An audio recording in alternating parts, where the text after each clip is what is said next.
Today we are going to study function. See, functions are special type of relations. So what special type of relations? We'll discuss this first with the help of some arrow diagram, and then we'll come to define what function is. So you see this first arrow diagram. This is A, B, C. This is X, this is Y, this is, and this is, let's say, Z. So in this arrow diagram, figure number 1, this is, let's say, this is relation number 1. So you can see that A has an image X, B has image Y, and C has image Z. You can see this is every element of domain. Let's say this is A, this is B, and every element of this domain has unique image in codomain. B is called codomain, and these elements are the domain, are in the domain. So all elements of domain have some unique image in codomain. Let's take another example. This is 1, this is 2, this is, let's say, relation number 2, this is A and this is B, this is X, this is Y, this is Z. Now this time also you can see that elements of, this is B and this is relation number 2, and A is in the domain, and A has two images X and image Y, and B has only one image. So we can say that this element A has no unique image, because A, you can see that two reflections are there. So A has image X, A has image Y. So this is another type of relation 2. Now you see one more relation. This is relation number 3. Let's say this is A. So this is X, this is B, and this is also X. So now what we can say about the image of the element of domain? A has image X. Does A has another image except X? No. A has only one image X. B has image X. Does B has another image? No. So B has image X. So you can see that A and B both have unique images. How to decide that, and what does it mean when I'm saying that image is unique? Means I'm saying A, you can see this arrow. A is going towards X. So there is one image X. A is not having another arrow. So we can say that A has unique image. Similarly, B, you see that B is this arrow sign, you see that B has image X. Does B has any other image, or any other arrow is going from B? No. So we'll say that both A and B have unique image. So this function actually based on the uniqueness of the images. So if I want to decide that what function is, so in these examples I can say this is, yes, this is a function, yes, this is a function, but this is not a function. Why I'm saying?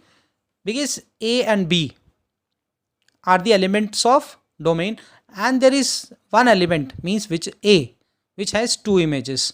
So if any element of domain has two or more than two images, we'll say that it is not a function. So now you see this is a function because images are unique, this is a function because images are unique. Here it is not a function because images are not unique. So I'll write this definition. The relation, let's say, R from a non-empty set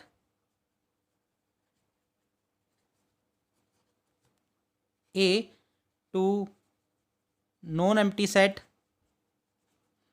B. When I'm saying non-empty set, it means that there are some elements in A as well as in B. So the relation R from A, non-empty set A to non-empty set B, is called a function if every element of domain has unique image in codomain. So this is the formal definition of function.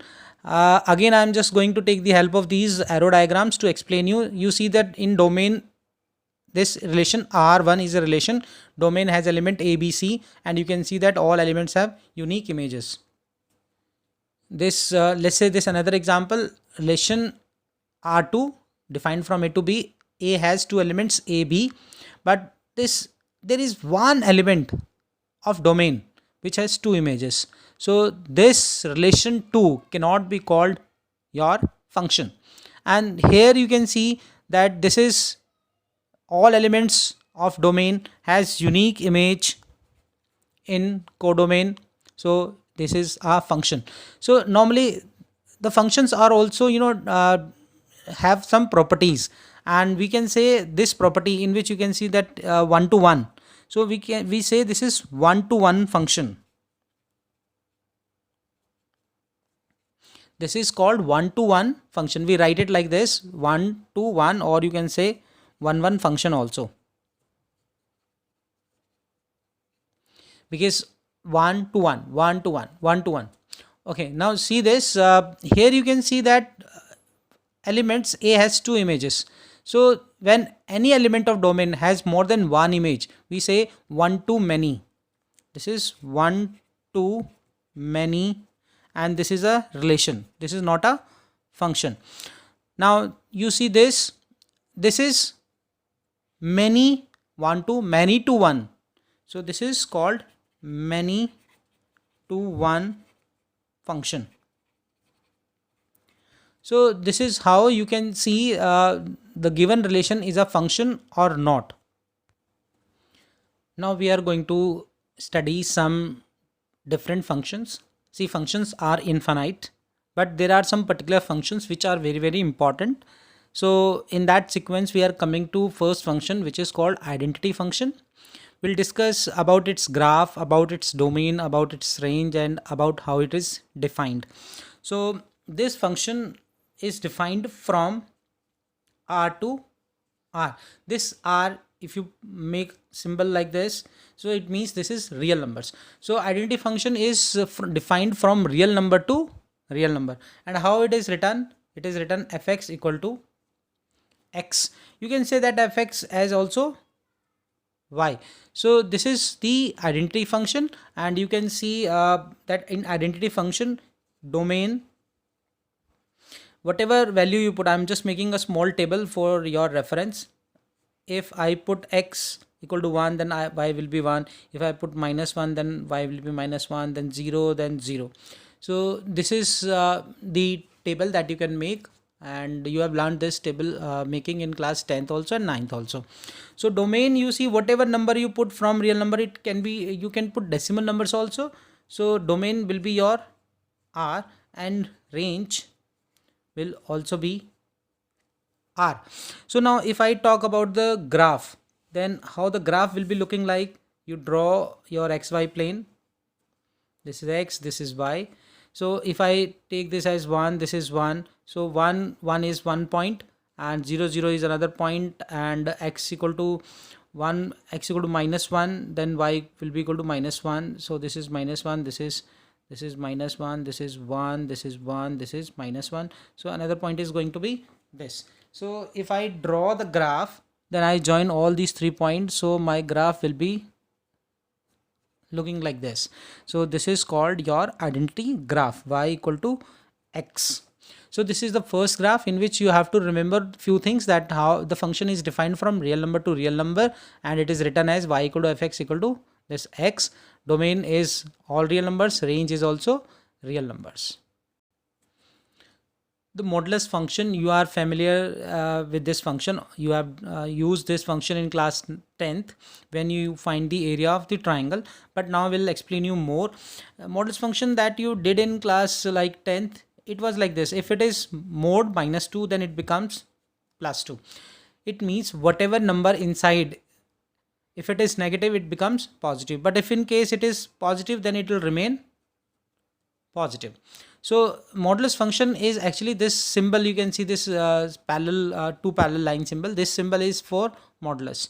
But modulus function, how it is defined and how we can see this, that modulus function is, let's say f is defined from real numbers to positive real numbers, because answer of this function is always your positive numbers. Or sometimes it's also, it can be written as r to r, because you can say codomain is your r. Now how it is defined, we write that fx equal to mod x. This is how symbolically you can write, but further you have to understand that this is how it is defined. It will be x mod x, like you can say 3. If it is 3, or if it is 3, then it will be 3. So x will be x if this number is greater than 0. So this is possible when this number is greater than 0. And if it is, you see this example, if x is minus 2 but your answer is coming 2, so how this will be, the answer will be minus x if x is negative. What does it mean? I'll explain you with some more example. If I take x place of x as minus 4, you please see this carefully, that x is equal to minus 4. So according, and you can see this number is negative. So if your number is negative, your answer is minus x. So your answer, this is your x. I'm just making another color so that you can be clear. This is your x equal to minus 4, and your answer will be minus x according to this definition. So but you see minus at x, at place of x you will put minus 4, so this becomes ultimately plus 4. So this is how your modulus function is defined. You should remember this definition. This is going to be very useful till the time you study mathematics, and class 12, this you will be dealing this function in a lot of questions. So better you understand this function very clearly. Now we talk about the graph of this function. So we can make a small table. You can see this table. We'll take some positive values, we'll take some negative value. X equal to minus 2, then y will be 2. If I take minus 1, then x will be 1. If I take 0, then it will be 0. If I take plus 1, then answer will be plus 1. If I take plus 2, answer will be plus 2. So better you always take some positive values, some negative values, and along with the 0 also origin. So you see the graph, how the graph will be looking like. This is your x, this is your y. So if I take x equal to minus 2, this is, let's say this is 1, this is 1, minus 1, this is minus 2, this is 1, this is 2. So if you take x equal to minus 2, then y will be plus 2. If you take x equal to minus 1, then y will be plus 1. And if you take x equal to 0, then x equal to 0. If you take now x equal to 1, then y is also 1. If you take x equal to 2, then y is also 2. So this is 1, 2. Now we draw the graph. So you see this is the graph going, and this is this way this graph is going. So you can see this V shape. So this V shape is your graph of modulus function. Now you domain, we can discuss about domain also. Domain, you can see domain is all real numbers. You can put any value, negative, positive, decimal, whatever you want. But range is very specific. Range is your 0 to infinity. Infinity, it will be open at infinity. So this is the range. You can include 0 and any number more than 0 also. So this is how you can define modulus function. Now next one is your signum function. Signum function is again a function defined from real number to real number. All functions are defined from real number to real number. That's why we call these functions as real valued functions. So whenever any function is called real valued function, it is, the meaning of this is that it is defined from real number to real number. Now signum function is something like if you put fx equal to fx is, it is defined like this: 1 if x greater than 0. It is 0 if x equal to 0. It is minus 1 if x is negative. So this is how your function, signum function, is defined. So now we'll take the help of table to see how it looks like. So some values positive and values negative you can take. So if I take x equal to 2, which is 2, it is greater than 0, so your answer will be 1, so your y is 1. If I take x equal to 0, then answer will be 0. If I take x equal to -1, then because -1 it is negative, so your answer of fx will be -1.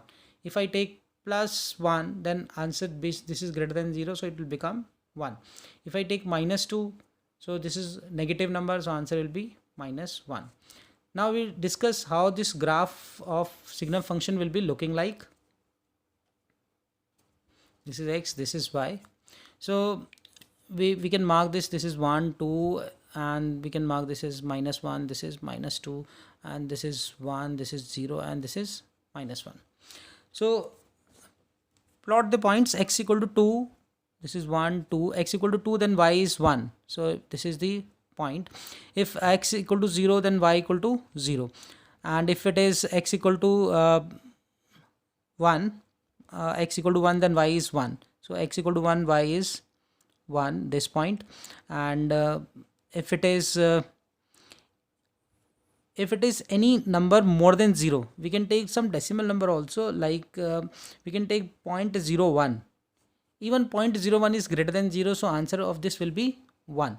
So we are going to very close to this 0 towards 0.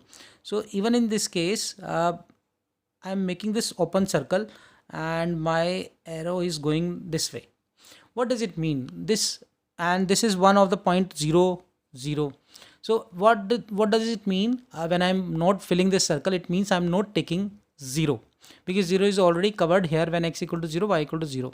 So any number for x, it is more than 0. So your answer is, this arrow will start from somewhere, not from touching y. This is not touching y. So this circle, when I'm not filling, and this is, you can see this white one, so it means that this line ray, you can say this ray is somewhere starting near to y, this line, but not exactly from y, on y. So this way you can go like this, because if you put x equal to 3, your answer will still be 1. If you take 4, then your answer will be still 1. So this arrow will be going like this. Now come to this, if you take x equal to -1, so your answer will be again -1.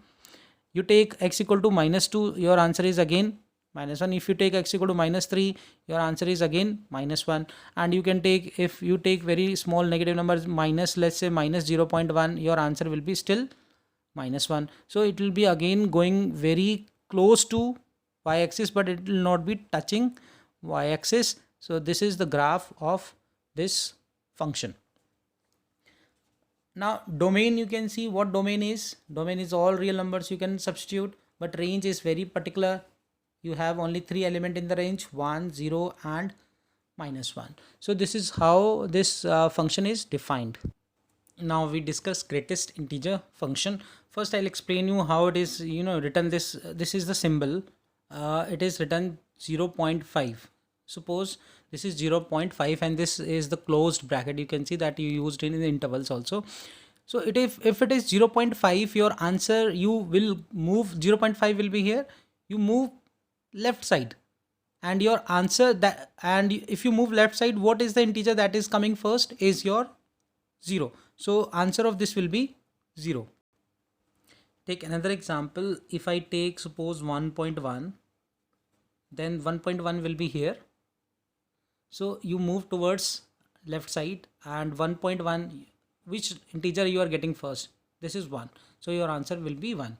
Now take another example of -1.2. So -1.2 will be somewhere here. Now you move towards left side. If you move towards left side, then what is the integer that you're getting first is your -2. So answer of this will be -2. So it is how you can see that greatest integer function works. But we now come to the definition. So fx is the function which is written as this, and this function is defined from real number to this integers. So you can see this is a function defined from real numbers to integers. Now we'll see some, we want to draw the graph of this function, so better we have to take some intervals. So let's say this x, if it is greater than equal to 0 but less than 1, you see any number which is either exactly 0 or greater than 0 but less than 1. For example, this is 0.5.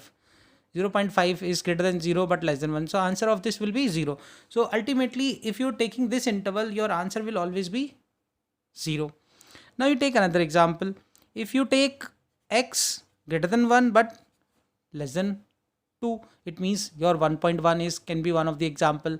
So if you take 1.1, your answer will be 1. If you take 1.9, your answer still will be 1. Or if you take x equal to 1, I'm just want to share you here, if it is an integer, for example, if it is 2, then it remains 2. So answer of this will be 1. So we have taken one positive, one negative. We take one another some negative number like x greater than equal to -1 but this -2 but less than -1. So for example, we have taken this number 1.2, which is greater than -2 and less than -1. So answer of 1 minus 1.2 is -2. So your answer of this will be -2. Take another example. For example, this is -1 greater x and this is less than 0. So it means some number, for example, let's say this is -0.5. So -0.5, you move towards left side, -0.5 will be somewhere here, you move left side, the answer of this will be -1. So answer of this will be -1. So now these values are little few values you can take to just see how the graph will be looking like. There will be infinite points where you can see the graph, how the graph will be coming out.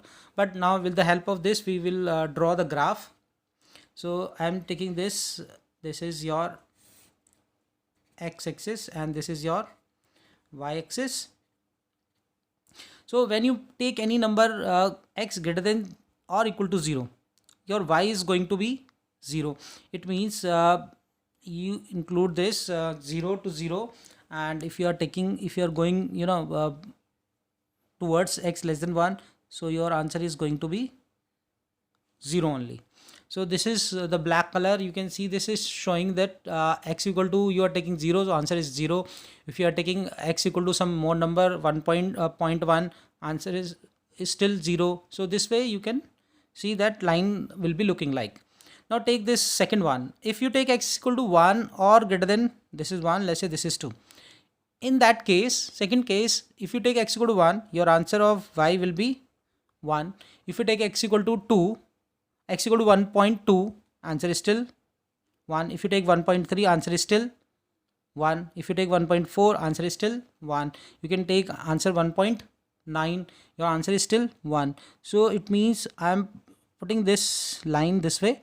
So when I'm putting this circle and not filling it, it means I'm going near to 2 but I'm not taking 2 exactly, because in this graph you are not taking 2, you are taking less than 2. So this unfilled circle shows that we are not taking 2. Now come to this second one. If it is -1 greater than -1 and less than 0, your answer is always -1. So this is -1, this is +1. So you take for example, you take -0.1, so answer is still this -1. If you take x equal to, this is, let's say this is -1, this is -2. So 0 to 1, you take any number but you are not taking 0 exactly. You are not taking 0, you are taking number less than 0. So it means your graph here, it will be unfilled, and this way it is going now this. So this is there, you can see now this interval -2 and -1, x equal to -2 greater than -2 and -1, your answer is always -2. So you can, this is almost -2. So you substitute greater than -2, 1.9 you take, answer will be -2. This number you take, you will not take -1. So I'm filling this circle and moving this side. So you can see this -1 down, this -1, this is unfilled. It means I am not taking -1. This is your, this interval, answer is minus 2, x equal to this is minus 2. So this function is also called step function. Sometimes you may get the name as step function because these are the steps that you are making. So this is how a greatest integer function is defined. Now the next topic is algebra of real functions. F is defined from x to r, g is defined from x to r, x contained in r, then f plus g, x tends to r by f plus minus g, or you can say here also f plus minus g, then f plus minus gx will be fx plus minus gx. And if it is product f g x, it is defined as fx into gx. If it is quotient f g x, then it is written fx upon gx. But in quotient function, you remember that gx should not be equal to 0, because otherwise this will become not defined. So here with the help of example, we'll explain you what's addition, what is subtraction and all. So let's say f plus g I want to define here. So it will be fx plus gx. Your fx is root x, your gx is x square plus 1. So you can see this f plus g has defined this way. Now if I put here minus, then you can see minus here also. So this way plus minus can be defined. Now fgx, so it is written fx into gx. Your fx is root x and your gx is x square plus 1. Now quotient f upon gx, it is defined as fx upon gx. So this fx is root x and gx is x square plus 1. So this is the algebra functions that we will use in next exercises. Thank you. Please subscribe and please comment also if you want to discuss something.